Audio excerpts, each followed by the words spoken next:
Hello everyone, welcome back to another informative video.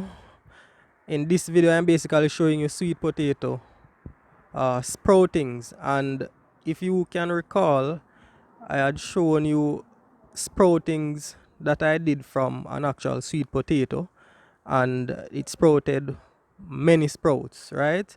So what I did was I took off all those sproutings because remember they were ready to transplant. So I took all of them off, and then the sweet potato that they sprouted from, I took that same sweet potato and I put it in growing medium again, and this is what I am getting. So a lot of you might have the question, can you use the same sweet potato that you sprouted before to actually get more sproutings from it? And the answer is yes, because that is exactly what I did. As you can see, we have some more sprouts, and I basically replanted this sweet potato tuber maybe about 3 days now, 3 or 4 days now, and this is what I'm getting. So yes, if you plant your sweet potato tuber and you got a flush of sproutings from it or vines from it already, you take off all of them. You don't have to throw away the sweet potato tuber.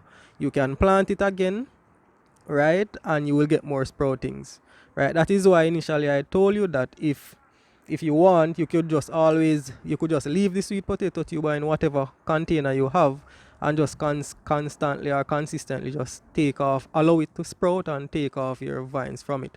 But if it is that all your vines were mature enough and you took off all of them, as I said before, don't throw away the sweet potato tuber. Just replant it as I did here. As you can see, we have about 3 sprouts coming up.